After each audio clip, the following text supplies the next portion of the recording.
Bueno, hola a todos, ¿cómo están? Mi nombre es Pancho y bueno, estamos iniciando este ciclo de actividades con filosofantes. En esta ocasión nos gustaría hacer como un cierre de temporada, ¿no?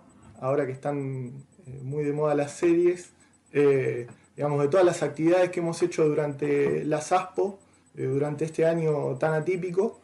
Este caso en particular va a referir a empezar a recuperar relatos en primera persona, micro relatos de experiencia de los docentes en esta coyuntura, ¿no?, que nos atraviesa como sociedad, pero sobre todo como profesionales de la educación, como trabajadores de la educación. El ciclo de charlas se llama Les filosofantes se preguntan cómo la surfeaste. Así que le agradecemos a Matías Echaide, Mati, porque yo lo conozco desde hace mucho tiempo, la oportunidad que nos da de poder charlar y compartir una charla y reflexiones sobre esto que venimos viviendo. Bien, la idea, como dije anteriormente, es empezar a visibilizar de alguna forma el trabajo que vienen haciendo los docentes en el marco de la pandemia, en el marco de las ASPO, ¿sí?, que tenemos desde el 16 de marzo en nuestro país. Tanto como visibilizar también las problemáticas que tienen los estudiantes, ¿no?, que también están atravesando esto con dificultad. Porque si bien, digamos, tenemos dos problemas. Por un lado, visibilizamos que los docentes están trabajando más que en situación de presencialidad en algunos casos, y también tenemos el problema de que hay estudiantes con los cuales se hace más dificultoso llegar a dar con esta continuidad pedagógica. Así que, bueno, sin más preámbulos, vamos con la primera pregunta, Mati, que de alguna manera refiere a concretamente cómo te sentiste, digamos, qué te generó el anuncio el 16 de marzo de la ASPO, ¿no?, de esta cuarentena, de este aislamiento obligatorio por el contexto de la pandemia del COVID. Bueno, gracias Panchito por entrevistarme, por hablar un poco conmigo, por charlar, por esta intención de generar un registro. Lo que me pasó al principio, creo que uno como que, bueno, ya venía viendo lo que venía sucediendo en el resto del mundo, como que no es que es algo que sucedió inmediatamente, sino que uno ya venía viendo lo que estaba pasando. Inmediatamente al principio lo que recuerdo, ¿no? Porque es increíble, hablamos de un año, pero es como que me doy cuenta que hubo varias etapas en este año.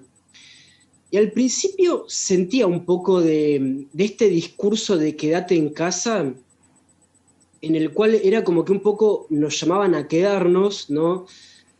Hasta a parar un poco con las actividades. E inicialmente, como que creo que los primeros días nada más, me plegaba un poco a esa sensación del resguardo, ¿no? Siendo que soy docente, ¿no? Y que mi trabajo no se veía interrumpido ni amenazado, porque no es lo mismo si tu trabajo es amenazado. Entonces eso, como que al principio me plegaba un poco esa sensación del resguardo, de la verdad, ¿no? De sentirme como un trabajador un poco todo el tiempo en demanda de proactividad, ¿no? Como bastante sobreexigido. Creo que como la mayoría de los docentes y de los trabajadores me siento quemado en muchísimos aspectos. Entonces que de repente, o sea, empezar a sentir por todos lados ese discurso, ese eslogan de, bueno, quédate en casa, guardate. Como que al principio, bueno, me plegué un poquito a eso, como si hasta filosóficamente sintiera que pudiera llegar a recobrar mi tiempo.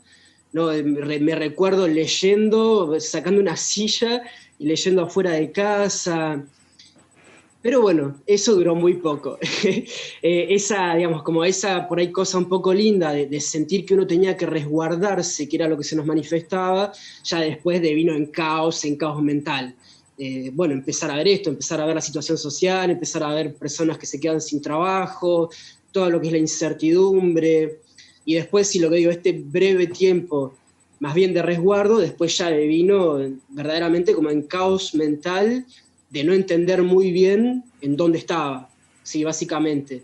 Que es increíble, ¿no? Porque si el lema era quédate en casa y uno se quedaba en casa, uno estaba siempre en el mismo lugar, pero mentalmente uno ya como empezaba a sentir cierta incertidumbre, que ya era como que no sabía que estabas en tu casa, ¿viste? Porque no sabía bien hacia dónde tenía que llevar la mente, cómo concentrar el trabajo, cómo encarar el trabajo, cómo encarar las clases, cómo empezar a responder a todas las demandas de las instituciones. Entonces digo, después sí, ya como se volvió una cosa un poco más caótica, por decirlo de alguna manera. Y hoy en día ya, nada, como estoy un poco más asentado a todas las demandas del trabajo que se me piden, como que uno empieza a encontrar una nueva normalidad dentro de esta situación anormal, no sé cómo definirla. Sí, Podría creo que esforzarme en definirla. lo que describís, creo que es conocido por todos, porque de alguna manera es un proceso en el cual me veo reflejado de alguna forma y creo que una gran mayoría, y sobre todo pensar, si pensamos en este eslogan de quédate en casa, la cantidad de trabajadores y de personas que en la Argentina no tienen casa, ¿no? Para quedarse, pensaba en eso mientras Claro, anunciabas la frase, y por otra parte, eh, todos esos trabajadores que si no salen a trabajar, no tienen para comer, digamos. Entonces, sí, es un eslogan que si uno particulariza en la cuestión de la pandemia, está bien, pero si uno lo emplea más en términos sociales, ya pareciera que empieza a haber un poco más de problemas. Y para sí, por meternos supuesto, sí, sí. para meternos en otro de los grandes eslóganes que se escucharon, digamos, de parte del gobierno nacional, digamos, pero en términos más generales, se implementó en la sociedad y en la educación. Eh, Me gustaría preguntarte por el tema de la continuidad pedagógica, digamos.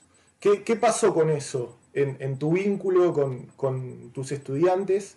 Eh, ¿Resultó posible? ¿Pensás que hubo continuidad pedagógica?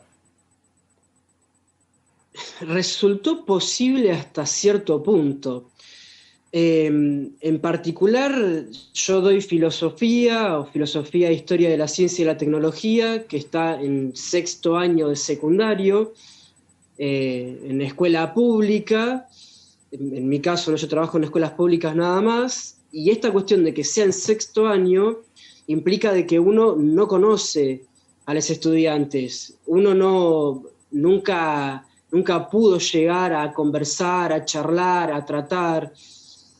Entonces era como de la nada intentar comunicarse. Y fue eso y así está haciendo, ¿no? Como desde la nada, desde una distancia tremenda, empezar a comunicarse. Y hay estudiantes con los cuales uno sí se pudo comunicar, pero hay muchos estudiantes que están trabajando, que se han distanciado enormemente de la escuela. Y en esos casos es muy difícil. Por supuesto, sí creo que continuidad pedagógica hubo en el caso de la cantidad de estudiantes con los que me pude conectar, con los que pude dialogar, con los que pude tener un ida y vuelta de un mail, de un WhatsApp, de una videollamada, de algún tipo de acercamiento desde la institución, la entrega de alimentos, de bolsones en las escuelas, que eso era algo presencial que se siguió haciendo. Entonces, digo, más allá de esos mínimos contactos, digo, hay algunos estudiantes con los cuales la continuidad no se pudo dar. Eso es muy difícil. Creo que hay mucha deserción que se está dando. Pero tampoco puedo negar todo el trabajo que vengo haciendo y que muchos docentes venimos haciendo, en los cuales sí, la continuidad se está dando, es innegable. Sí, es como los docentes seguimos trabajando. Claro, claro, no se puede hablar de continuidad pedagógica en términos universales, digamos, porque no toda esa tarea depende del trabajo docente, digamos, pero de alguna manera lo que sí depende del trabajo docente se está llevando adelante, digamos, y eso es importante remarcarlo.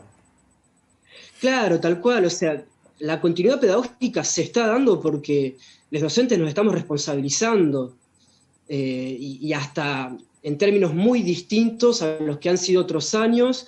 En otros años creo que nuestro tiempo era mucho más respetado. En el sentido que uno cumplía ciertos horarios y después ya tenía uno ese tiempo de interioridad, de intimidad, el tiempo de la casa, el tiempo de uno. Y hoy en día eso fue bastante arrasado. Es como te llegan los mensajes un sábado, un domingo, te escriben directores diciéndote a las 9 de la noche, necesito esto ya. Entonces sí, es como que, por eso creo que hay una responsabilidad docente en el cual nos estamos haciendo cargo de esa continuidad pedagógica. Pero después, bueno, sí, las diferentes instancias y las circunstancias a veces hace que no se pueda llegar a todos los estudiantes y que muchos no estén participando y se estén alejando de la escuela. Y contame, Mati, en relación con esto, ¿qué recursos, qué herramientas de las que vos usaste crees que te funcionaron mejor? Digamos, ¿qué es lo mejor que hiciste en este contexto?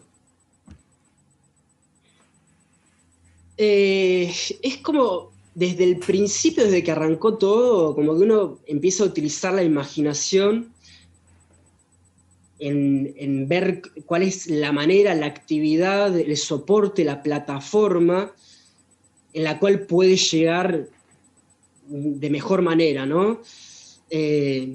Como hasta si fuera mágico, ¿no? Decir, bueno, si tengo esta plataforma me va a salvar, o si mando tal actividad me va a salvar en cuanto a que me voy a poder comunicar. Y la realidad es que creo que más allá de esa imaginación que es necesaria para hacer las clases un poco más llevaderas, creo que las circunstancias a veces hacen que sea muy difícil poder llegar al estudiante, más allá de que uno quiera enviar un cómic a veces, para ver, bueno, si la imagen llega más, o si uno elige determinada plataforma como el Facebook o el WhatsApp mismo. Sí, al principio recuerdo que, bueno, armé, por ejemplo, una plataforma de Facebook. Le puse mucho esfuerzo, ¿no? Imágenes llamativas. Los estudiantes después, algunos me empezaron a demandar Classroom. Bueno, vamos al Classroom. Después el grupo de WhatsApp, también. Después la videollamada por Zoom. Y algunos te decían, no, prefiero el Meet, por una cuestión de seguridad. Entonces, como de repente lo que pasó es que uno, ¿no? En esa cuestión de querer adaptarse a las plataformas y a los medios, creo que de repente, por lo menos yo me vi muy fragmentado, ¿no? En mi manera de trabajar. Y eso me fue muy difícil. Ahora estoy intentando remontar toda esa fragmentación. Lo que quiero decir es que creo que no hay algo extremadamente mágico al momento de al momento de llevar el trabajo. Lo que más me funcionó es tan simple como la comunicación. O sea, es llegar al estudiante por el medio que él pueda arbitrar, ¿sí? Digo, en algunos casos, estudiantes de acá de Balcarce, donde yo trabajo, se iban a estaciones de servicios para poder conectarse a internet, se tuvieron que esforzar muchísimo para poder comunicarse. Pero esa mínima comunicación creo que es lo que más frutos me rindió. En el mail, por ejemplo, se empezó a dar como una especie de contacto hasta epistolar, por decirlo de alguna manera, ¿no? Me empecé a encontrar con mails que eran trabajos muy reflexivos, que tenían una enorme valoración, ¿no? Que uno podía destacar reflexiones filosóficas tremendas. Lo mismo también con el Zoom y con las videollamadas, que digo, no, creo que no es algo, es lo que hicimos todos, ¿sí? Un Zoom, una videollamada. Pero creo que poner el esfuerzo en cómo uno se comunica es lo que verdaderamente me rindió frutos y es lo que más contento me pone. Si es como si hago memoria y un montón de comunicaciones, de conversaciones, de charlas y de diálogos que tuve, son los que verdaderamente me llenaron. y que puedo decir, bueno, esto vale la pena, ¿no? Charlar con una estudiante, con una chica, y que me empiece a hablar de todas sus luchas, de sus combates, de cómo ella, digamos, intenta remar contra un montón de conflictos sociales, y de repente poder darle argumentos, poder charlar con ella en esa lucha que está dando, me parece que es como lo más fructífero. Diálogos y debates de 2 horas de videollamadas en los cuales también empezamos a poner un poco en jaque cómo es que el mundo se está desenvolviendo. Digo, eso vale, pero insisto, creo que en definitiva estoy hablando de comunicación, no estoy hablando de algo mágico. Después sí, por supuesto que como muchos docentes, o sea, me puse mucho esfuerzo en realizar un cómic, ¿no? Al momento de diagramar la clase, ¿sí? Dar una introducción, ¿sí? De no ir de golpe a la actividad, ¿sí? Como intentar llegar de alguna manera. Me parece, es muy interesante lo que decís, porque es algo que por ahí, con el grupo, con Filosofantes, charlamos mucho. Eh, de hecho, en la presencialidad, ya la cuestión de la comunicación y del vínculo que se genera de ida y vuelta, de la escucha atenta del docente al estudiante, ¿no? Qué importante que es para poder generar ese circuito pedagógico que a veces, digamos, está muy instalado, que va desde el docente al estudiante, pero que en realidad se puede construir conocimiento de esta forma que vos decís, ¿no? De manera de una comunicación un poco más simétrica, digamos, que tenga ida y vuelta. eh, y es muy importante este discurso, esta experiencia en primera persona que nos contabas, Mati, porque eh, también se puede llevar adelante entonces en la virtualidad.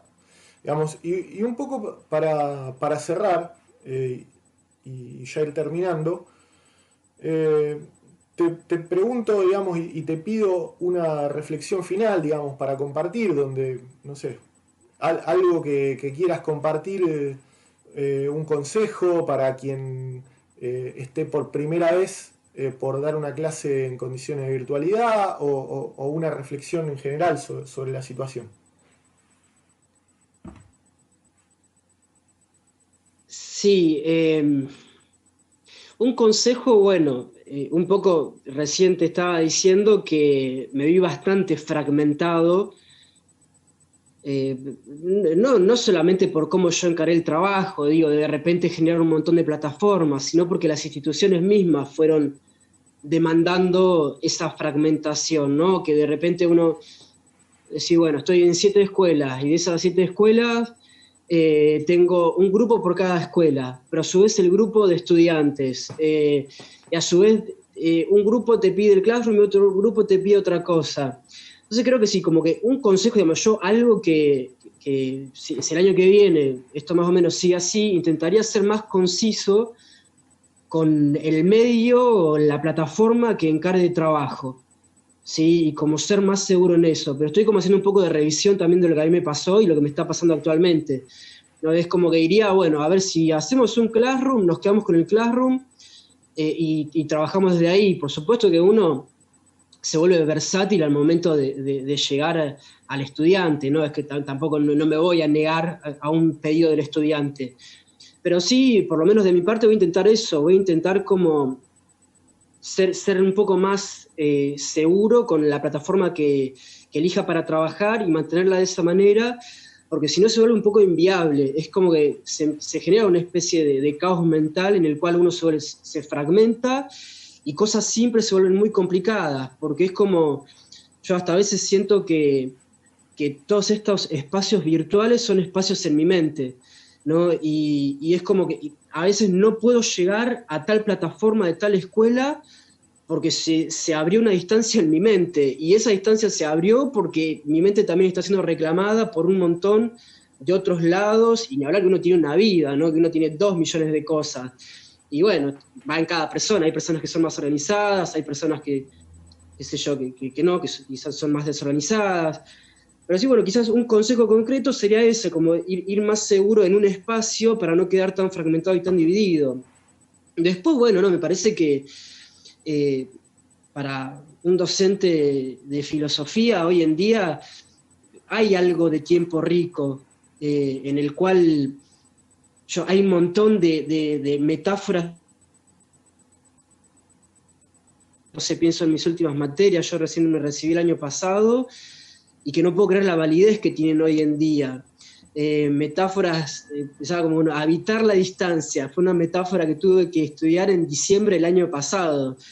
Es esto como la paradoja y la contradicción, decía, bueno, habitar la distancia. O sea, uno no habita la distancia, uno está donde está, la distancia es un espacio aparte, ¿no?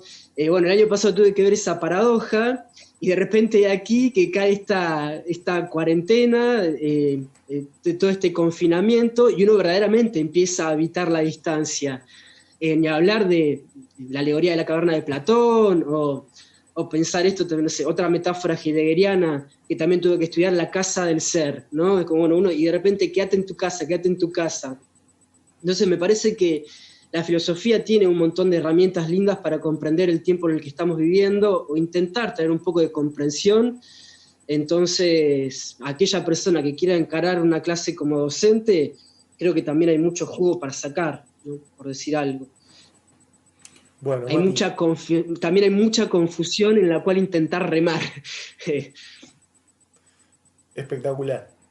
Pero Muy bueno, bueno, Mati. Te agradezco y te agradecemos mucho desde Filosofantes que hayas querido participar de este ciclo. gracias a Eh, ustedes. y bueno, nos vamos a estar viendo y no te pierdas las siguientes entrevistas que van a estar muy interesantes, no Ah, bien. solamente con profes de filo, sino que también vamos a tener profes invitados de otras carreras, así como geografía, letras. Así que bueno, los dejamos por hoy. Hasta luego. Genial.